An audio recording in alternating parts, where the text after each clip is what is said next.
नमस्कार, श्री स्वामी समर्थ. तुमचं सर्वांचं आजच्या नवीन व्हिडिओमध्ये पुन्हा एकदा मनापासून स्वागत आहे. तर कसे आहात तुम्ही सगळेजण? मस्त आहात ना? तर नवरात्री झालेले आहेत. आता सर्वांना वेध लागलेले आहेत की कोजागिरी पौर्णिमेचे. लवकरच कोजागिरी पौर्णिमा येणार आहे. 28 तारखेला शनिवारी कोजागिरी पौर्णिमा आहे आणि त्याचबरोबर खंडग्रास चंद्रग्रहणसुद्धा आहे. तर ग्रहणकाळ अशा प्रकारे आहे. ग्रहण स्पर्श रात्री 1:05 ग्रहण मध्य रात्री 1:44 ग्रहण मोक्ष रात्री 2:23 ग्रहण कालावधी 1 तास 18 मिनिटे. ग्रहण वेध शनिवार दिनांक 28 रोजी दुपारी 3:10 ग्रहण मोक्षापर्यंत वेध पाळावेत. वेध काळात स्नान, देवपूजा, नित्यकर्म, जपजाप्य, श्राद्ध ही कर्मे करता येतील. परंतु वेदकाळात भोजन वर्ज्य करावे. आजारी, वृद्ध, बाल व गर्भवती स्त्रियांनी दिनांक 28 रोजी सायंकाळी 7:40 ग्रहण मोक्षापर्यंत वेद पाळावेत. तर पुण्यकाळ आणि पर्वकाळ आहे ग्रहण स्पर्शापासून ते मोक्ष वेळेपर्यंत. तर अशा प्रकारे ग्रहणाचं सावट आहे कोजागिरी पौर्णिमेवर. तर आपण सर्व दरवर्षीप्रमाणे कोजागिरी पौर्णिमा साजरी करू शकतो. फक्त ह्या वर्षी आपण जे दूध आटवून ते चंद्राच्या प्रकाशामध्ये आपण जे ठेवतो ते आपण ह्यावर्षी ठेवू शकणार नाही, कारण चंद्राला ग्रहण लागलेलं असल्यामुळे ग्रहणातलं आपण ते दूध आटवून आपण पिऊ शकणार नाही. पण आपण नैवेद्य मात्र दुधाचा रात्री 12 वाजता दाखवू शकतो आणि जी पूजा आहे ती पण आपण करू शकतो. पूजेलाही काहीही कोणत्याही प्रकारची अडचण नाही आहे. ग्रहणामध्ये आपण पूजापाठ व्यवस्थित करू शकतो आणि जे काही नियम आहेत ते गर्भवती स्त्रियांसाठी आहेत आणि बाल आणि वृद्ध यांच्यासाठी आहेत, आजारी व्यक्तींसाठी आहेत. बाकीचे नॉर्मल लोक त्यांना कसलाही प्रॉब्लेम नाही आहे. तर येत्या 28 तारखेला कोजागिरी पौर्णिमा आहे. मी सर्व माहिती इथे लिहिलेली आहे. 27 तारखेला रात्री 4:17 ते 28 तारखेला रात्री 1:53 पौर्णिमा काळ आहे. तर ज्यांना सत्यनारायणाची पूजा करायची आहे, पूजा करण्याची इच्छा असेल, त्यांनी 28 तारखेला सत्यनारायणाची पूजा करू शकतात. त्याचप्रमाणे ज्या महिलांना नवीन सत्यनारायणाची पूजा सुरू करण्याची इच्छा असेल, म्हणजे ज्यांनी आधी कधीच केलेली नाहीये, घरच्या घरी सत्यनारायण ज्यांना करण्याची इच्छा असेल, त्यांनी ह्या पौर्णिमेपासून, कोजागिरी पौर्णिमेपासून सुरुवात करू शकता. तर संध्याकाळी 7-7:30च्या आतमध्ये आपल्याला ही सेवा म्हणजे सत्यनारायण पूजा घरच्या घरी करून घ्यायची आहे. तर कोजागिरी पौर्णिमा ही अतिशय महत्त्वाची मानली जाते. अश्विन शुद्ध पौर्णिमा आणि त्याला शरद पौर्णिमा असंही आपण म्हणतो. तर ह्या पौर्णिमेला अतिशय महत्त्व का आहे? तर वर्षभरात जेवढ्या पौर्णिमा येतात त्या सर्व पौर्णिमेमध्ये सर्वात महत्त्वाची अशी ही पौर्णिमा आहे.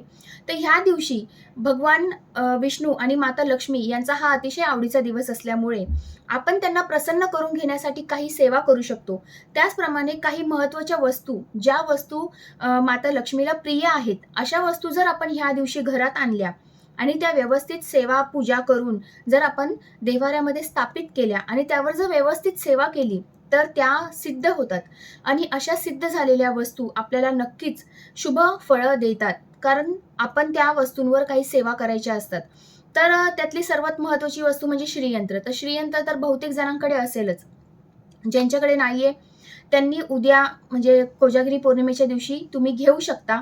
त्यानंतर दुसरी महत्त्वाची वस्तू आहे कुबेर यंत्र. तिसरी महत्त्वाची वस्तू आहे दक्षिणावर्ती शंख. त्यानंतर पिवळ्या कवड्या.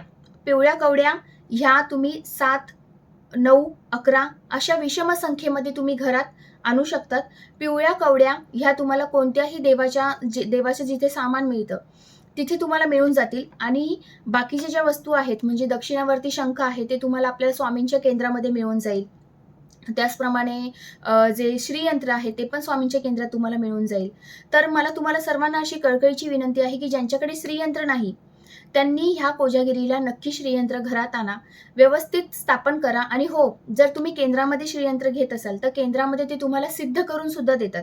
तर केंद्रामध्ये घेणार असाल तर सिद्ध करून तुम्हाला मिळेल आणि त्यानंतर घरी येऊन तुम्ही पंचामृताने त्याची आंघोळ वगैरे घालून त्यावर श्री सूक्त वगैरे 16 वेळा म्हणून ते तुम्ही पुन्हा घरी त्याची सेवा करू शकता.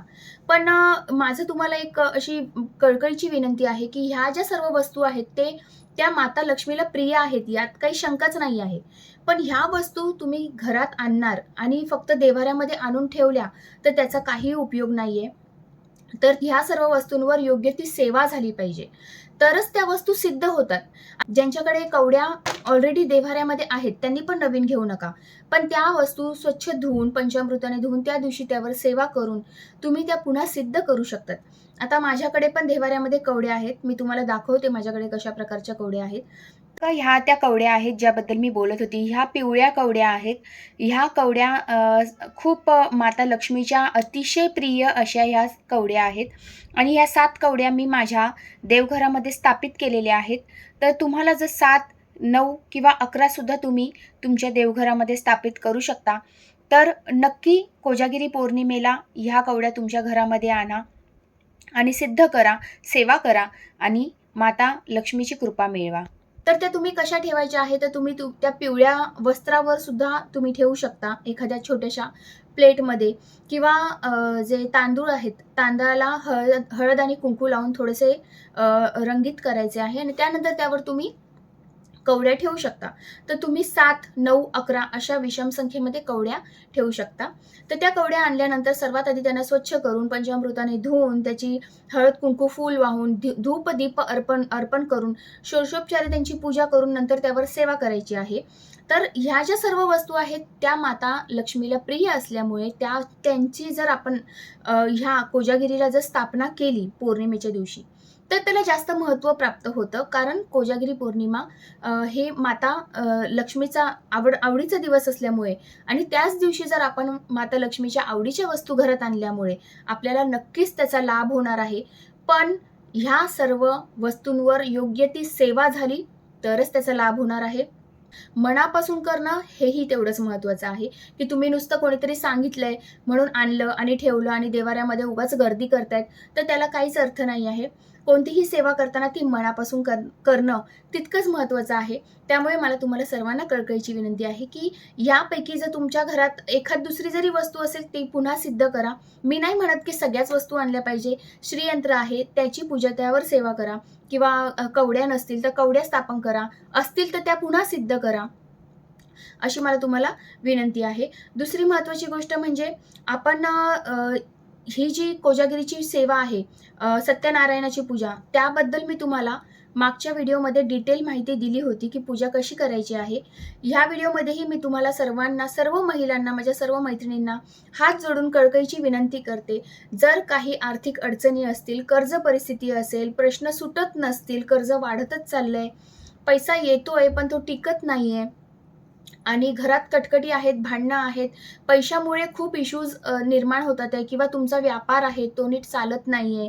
तुम्हाला पैशासंबंधीचे कोणतेही प्रॉब्लेम जर असतील, तर त्यावर 100% उपाय म्हणजे घरच्या घरी सत्यनारायण पूजा. तर घरच्या घरी सत्यनारायण पूजा हे करणं हे अतिशय सोपं आहे. तुम्हाला मी मागच्या व्हिडिओमध्ये सांगितलंच होतं कशी करायची आहे. ज्या महिलांना ही सेवा करण्याची इच्छा आहे, त्यांनी ग्रहण काळाचा कसलंही टेन्शन न घेता संध्याकाळी 7:30च्या आतमध्ये तुम्ही ही सेवा करू शकता.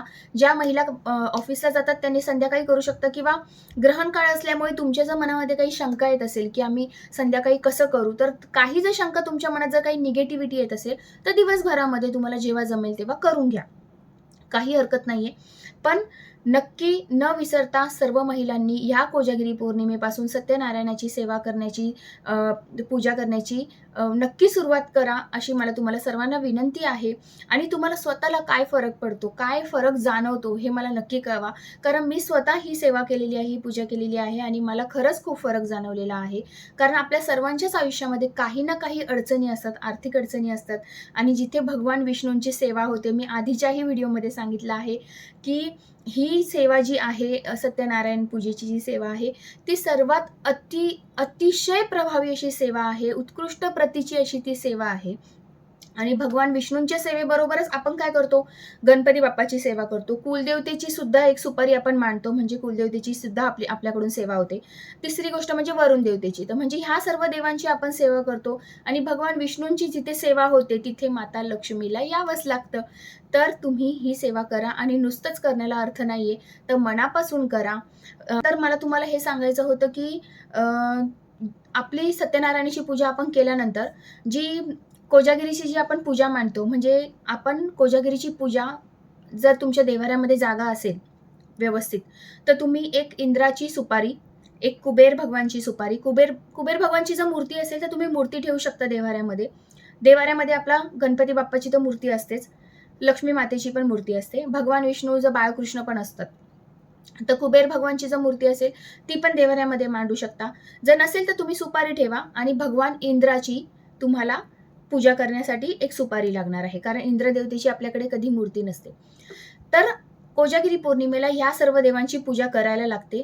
त्यासाठी आपण वेगळा चौरंग वगैरे मांडून सुद्धा पूजा करू शकतो. चौरंगावर लाल वस्त्र अंथरायचं आहे आणि ह्या सर्व देवांची सुपारी किंवा देवांच्या जर मूर्त्या असतील, तर तुम्ही ह्या मांडू शकता आणि अगदी मनोभावे साधी भोळी पूजा करायची आहे. साधी भोळी मनोभावे केलेली सेवा देव नक्कीच स्वीकार करतात.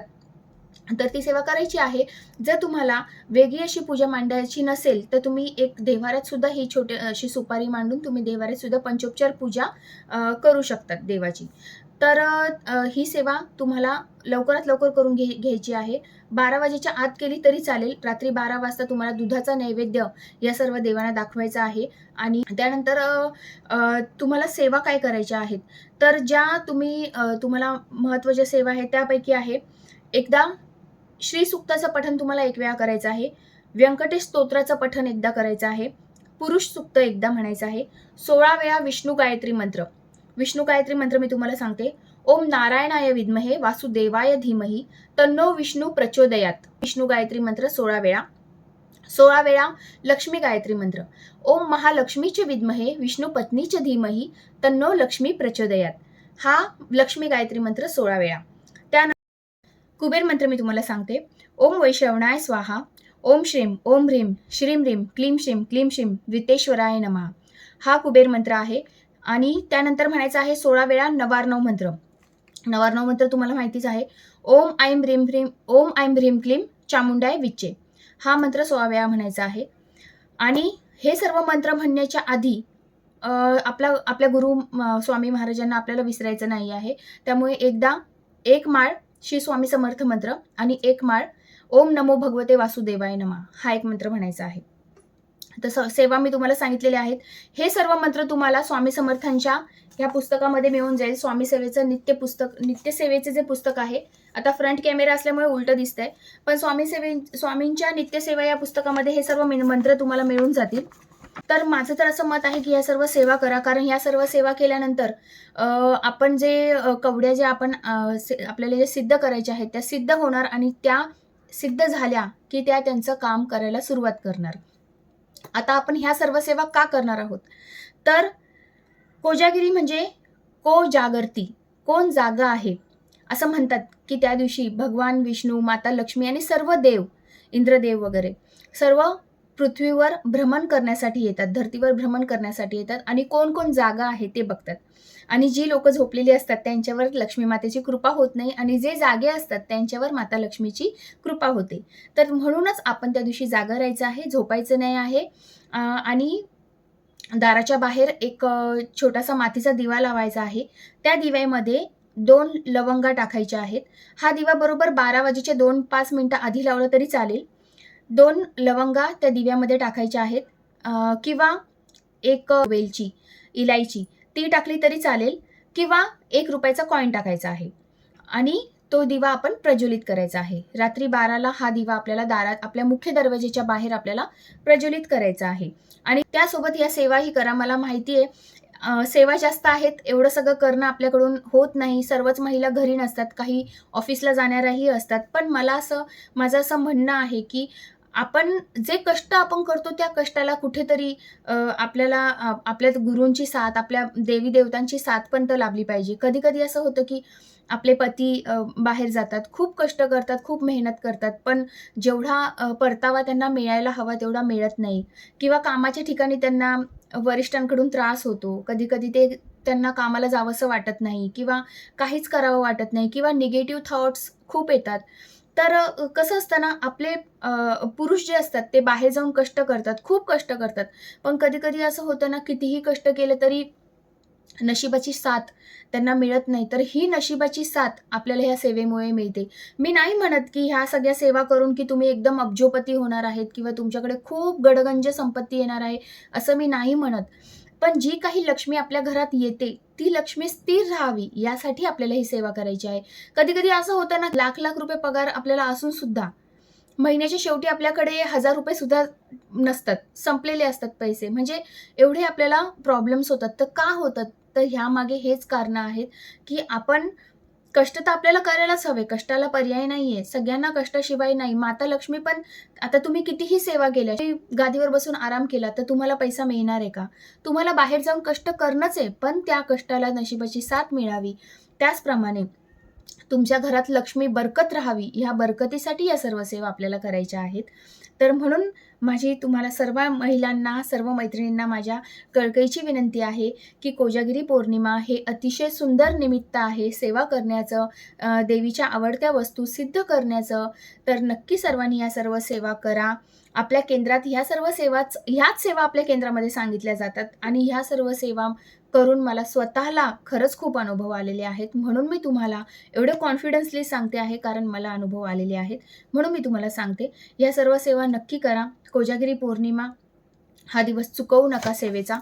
कोजागिरी पौर्णिमेच्या तुम्हाला सर्वांना खूप खूप शुभेच्छा. माता लक्ष्मीची तुमच्यावर सगळ्यांवर आणि माझ्यावर सुद्धा खूप कृपा राहावी अशी मी स्वामींच्या चरणी विनंती करते. आणि आजचा हा व्हिडिओ इथेच संपवते. तुम्हाला माहिती आवडली असेल तर नक्की लाईक करा, शेअर करा, सबस्क्राईब करा. पुन्हा भेटूया अशाच एका सुंदर माहितीसोबत. तोपर्यंत श्री स्वामी समर्थ.